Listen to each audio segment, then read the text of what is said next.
है। एक दिन प्रश्नोत्तरी में किसी ने कहा कि अंबिकापुर में भिखारियों की जनसंख्या दिनों दिन बढ़ती जा रही है। तो आज मैं बताऊं कि भिखारी कौन होते हैं। जो लोग, जैसे आप लोग जो बहुत धनवान हैं, धन धान्य से समृद्ध है, जो लोग अपने धन का केवल दुरुपयोग करते हैं, उनको लक्ष्मी माँ श्राप दे देती है, अब तेरे घर नहीं आएंगे, तूने मेरा सदा दुरुपयोग किया है। उन्हीं को फिर अगले जन्म में कटोरा पकड़ा कर माता जी भेज देती है। जहाँ जाओगे तुम्हें कटोरा पकड़ के घूमना पड़ेगा, क्योंकि पिछली बार आए तो ठीक, तुमने मेरा किया क्या? शराब पी मन लगाकर मेरे को खर्च कहाँ किया तुमने? शराब में, मांस में। वैश्या नाचने आ जाए तो लोग उस पर लुटा देते हैं, मुजरा देखने जाते हैं। आजकल तो मुजरा कम हो गया, पहले तो लोग खूब मुजरा देखते थे, बूढ़े बूढ़े लोग बहुत जाते थे, गड्डियां लुटाते थे वैश्या के ऊपर। ये सारे लोग फिर भिखारी बनकर आते हैं कि तुमने लक्ष्मी का केवल दुरुपयोग किया है, इसलिए तुम भिखारी बनने के लायक हो। इसलिए जो देता है उसे ईश्वर देने वाला बनाता है। जो कुछ नहीं देता, भगवान कहता है तुम कभी दिए तो हो नहीं, तो बैठो मंदिर के बाहर, तुम्हें ही सब देते जाएंगे, पर तुम्हें किसी को देना नहीं पड़ेगा। इसलिए उन्हें भिखारी बना के भेज देते हैं, देने वाले को बड़ा बनाते हैं। आज आप लोग बड़े बने हो तो जरूर किसी न किसी जन्म में आपने पुण्य किया होगा, इसलिए ईश्वर ने आपको देने के लायक बनाया है। अब इस जन्म में दोगे तो अगले जन्म में भी देने लायक रहोगे। और यदि आप कहो कि महाराज जी हम ये जन्म मृत्यु के चक्कर से छूटना चाहते हैं, इसका उपाय बताओ, तो इसका उपाय भी सुन लो। जो व्यक्ति अपना जो भी कर्म करता है और निष्काम भाव से करता है, जो हम पुण्य करें उसका कोई चाहत ना रखें, बस करते जाएं ये मान करके सब ठाकुर जी करा रहे हैं। जो इस मानसिकता से दान पुण्य करता है कि करने कराने वाले भगवान हैं, हम तो निमित्त हैं, उसका मोक्ष हो जाता है, वो जन्म मृत्यु के चक्कर से बच जाता है। और जो लोग ये कहते हैं मैं कर रहा हूँ, जैसे आपने दान दिया, जैसे आपने गौरी गोपाल आश्रम में जो सेवाएं चल रही हैं वृंदावन में, ये दास अनिरुद्ध जो सेवा करता है, माना कि आप में से किसी ने 1 लाख रुपए का दान दिया कि जाओ हमारे लिए हमारे नाम का भंडारा कराना, माताओं की सेवा, हम हमारे द्वारा एक छत डल जाए ताकि माताएं रहें। माना कि आपने 1 लाख रुपए का सहयोग किया। यदि आपने सहयोग किया है इस भाव से कि मैंने जो दिया है मुझे भी उसके बदले कुछ मिलना चाहिए, तो भगवान क्या करेंगे? आपने जो 1 लाख दिया है, वह आपने जो पुण्य किया है, दान दिया है, यदि आपको लेने की इच्छा है तो भगवान इसी जन्म में आपको उसका करोड़ों करके इसी जन्म में आपको वापस कर देंगे, किसी न किसी प्रकार से। ईश्वर कई गुना करके वापस करते हैं। जैसे किसान खेत में 1 कुंटल गेहूं डालता है तो 4 महीने में 20 कुंटल वापस आ जाती है, हाँ या ना? जब माटी 20 गुना करके लौटाती है तो मेरे गोविंद कितने गुना करके लौटाएंगे, ये तो समझो।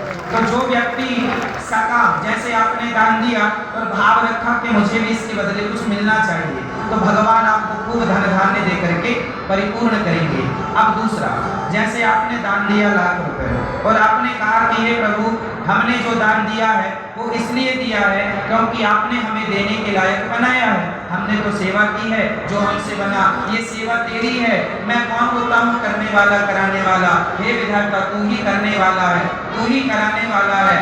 जो देकर देने का अभिमान ना करे उसकी फिर सदगति कर देते हैं भगवान, उसको मोक्ष का अधिकारी बनाते हैं कि ये अपने कर्तापन से छूट चुका है, ये अपने कर्तापन से कि आपने दिया तो है लेकिन देने का अभिमान नहीं आया कि मैंने दिया। कई लोग देने के बाद ही अभिमान कि मैंने दिया है, तो यदि अभिमान आपने किया कि मैंने दिया है तो उसके बदले भगवान आपको खूब सारा धन धान्य देंगे कि चलो आपने दिया है तो धन लो, और आपको मरने के बाद स्वर्ग की प्राप्ति होगी। स्वर्ग कौन जाता है? सुनो, स्वर्ग होता है, वैकुंठ होता है। आप लोगों को कहाँ जाने का मन है? स्वर्ग जाओगे कि वैकुंठ जाओगे? आपका कहाँ मन है जाने का? कभी तो जाओगे। कहाँ जाएंगे आप? कहाँ जाएंगे भाई? आप कहाँ जाने का प्लान बना रखी हो? स्वर्ग जाओगे कि वैकुंठ? बोलो मेरी माँ। भैया वो पता ही नहीं स्वर्ग क्या वैकुंठ क्या, बंद महाराज अंबिकापुर में रहते हैं बस। बड़ी भोली है ना मैया, तो कितनी भोली है। चलो आज हम बताते हैं कि स्वर्ग में और बैकुंठ में क्या अंतर है। स्वर्ग कौन जाता है और बैकुंठ कौन जाता है। और सुनो, एक होता है स्वर्ग, स्वर्ग में रहते हैं देवता, बैकुंठ में रहते हैं भगवान विष्णु जिन्हें आप नारायण कहते हैं, है ना। एक लोक होता है गौलोक, गौलोक में रहते हैं भगवान श्री कृष्ण, और एक होता है साकेत जहाँ भगवान श्री राम रहते हैं। बैकुंठ, गौलोक और साकेत ये फेस 3 है, मतलब ये कह सकते हैं मोहल्ले हैं, सोसाइटी है। एक ही स्थान पर 3 सोसाइटी हैं, गौलोक, साकेत और बैकुंठ, तीनों बड़े बड़े हैं। एक अच्छा, बैकुंठ में कौन रहता है, भगवान विष्णु। गौलोक धाम में कौन रहता है, भगवान श्री कृष्ण। और साकेत में कौन रहता है, भगवान श्री राम। तो अब हम बताते हैं कौन कहाँ जाएगा उसके। अब जैसे आप लोग अपने पूर्वजों के नाम के आगे लिखवा लेते हो ना, स्वर्गवासी फलाने जी, स्वर्गवासी ना लिखवाया करो। स्वर्ग कोई अपने बगल में रहा, स्वर्ग को हमें फ्री में इंद्र जी देंगे, चलो महाराज तो हम फ्री में ना जाए। आपसे मैं बताऊं, इंद्र हमसे कहें कि निरुद्धाचार्य जी चलो हम आपको स्वर्ग लेकर चल रहे हैं, तो स्वर्ग की हमें कोई कामना नहीं। अर्थ न धर्म न काम रुचि, गति न चमम निर्माण, जन्म जन्म रति राम पद, यह वरदान न आन। हे प्रभु, यदि देना ही है तो अपने चरणों में स्थान देना, अपने चरणों में जगह देना, अपनी भक्ति देना। स्वर्ग वर्ग हमें नहीं चाहिए। स्वर्ग में तो अप्सराएं नाच रही हैं, आप बैठे चुपचाप तमाशा देखते रहो। तो हम इतनी पूजा पाठ माला जप रहे हैं तो क्या अप्सराओं का नाच देखने के लिए? ये सब हमें नहीं चाहिए। स्वर्ग वर्ग तो जाने नहीं चाहिए। स्वर्ग कौन जाता है, जो भक्त सकाम होता है। जैसे हमारी मैया 16 सोमवार का व्रत करती हैं, हे शंकर जी 16 सोमवार का व्रत हमने किया है, अब बहू के बेटा ही होना चाहिए, हे भगवान हमें ये दे दो। हे कुछ लोग जो हैं भगवान से प्यार तो करते हैं, जैसे आप लोग हैं भगवान से आप प्यार तो करते हैं, लेकिन आपके अंदर भगवान से कुछ लेने की इच्छा है कि हे भगवान ये काम बनवा दो, हे भगवान ऐसा हो जाए, हे भगवान आपकी कृपा से ऐसा हो जाना चाहिए। यदि आपके अंदर ये इच्छाएं हैं तो भगवान दयालु हैं, वो इच्छाएं तो पूरी करते ही हैं, लेकिन आपने जिंदगी भर भगवान से इच्छा रखी है तो भगवान इच्छाएं तो पूरी करेंगे, लेकिन जब आप मरेंगे तो स्वर्ग की प्राप्ति होगी। किसकी प्राप्ति होगी? जैसे हमारी माताएं किसी की लड़की के विवाह में जाती हैं ना, तो कुकर लेकर के चली जाती हैं। शादी होती है ना तो 5 बर्तन देती हैं, कुकर देती हैं, जो उनकी श्रद्धा।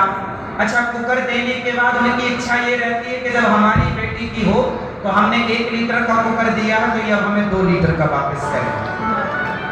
तो आपने दिया है लेकिन आपको लेने की भी इच्छा है, हाँ या ना?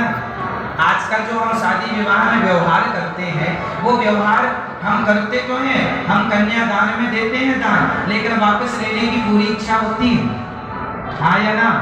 वो होता है सकाम, वो भक्ति होती है सकाम, वो दान होता है सकाम। सकाम जैसे आपने 11 ब्राह्मणों को घर में भोजन के लिए बुलाया और ब्राह्मणों को बुला के भोजन कराया और ब्राह्मणों से कहा हे ब्राह्मण देवता हमारे बहू को ऐसा आशीर्वाद दो बेटा हो जाए, तो आपने भोजन तो कराया लेकिन आपने मांग लिया, वो भक्ति हो गई सकाम। समझिएगा, वो भक्ति क्या हो गई? जोर से सकाम। आपने कुछ भी किया, आपने भागवत की कथा सुनी और बोल दिया कि हे भगवान हमें भागवत जी से ये प्राप्त हो जाए, ये हो गया सकाम। अब सकाम आपने जो मांगा है वो तो मिलेगा, भगवान सब कुछ देते हैं, भगवान सब कुछ देते हैं। आपने मांगा है मिलेगा, आप जो मांग रहे हैं वो भी मिलेगा और आपको मरने के बाद स्वर्ग भी मिलेगा। ये स्वर्ग वाली लाइन है। अब चलते हैं बैकुंठ कौन जाएगा? जो भक्त भगवान के मंदिर जाए लेकिन भगवान से कुछ ना मांगे, केवल भगवान का दर्शन प्राप्त करने के लिए जाए, भगवान के लिए रोए, भगवान से ही प्यार करें। तुमने बहुत दे दिया है विधाता, हे मेरे श्याम सुंदर, क्या कमी है? आपने बहुत दिया है, बस अब अपने चरणों को मेरे माथे पर रख दीजिए, अपने चरणों की धूल मुझे दीजिए, मुझे अपनी भक्ति दीजिए। बस ये चाहता हूँ, यह चाहती हूँ। ऐसा भक्त इस संसार में सब प्रकार का सुख भोगता है, और सब प्रकार का सुख भोगकर मरने पर जो निष्काम भक्त है, कोई चाहत नहीं रखता, ब्राह्मण भोजन कराएगा, पुण्य पर मांगेगा कुछ नहीं, हमें कुछ नहीं चाहिए, भगवान सब पता है उन्हें क्या देना है, देते रहेंगे, मांगो मत। वो भक्त मर करके जीते जी उसकी इच्छाएं तो पूरी होंगी, पर मर कर उसे वैकुंठ मिलेगा, गौलोक मिलेगा, साकेत मिलेगा, उसका उद्धार हो जाएगा।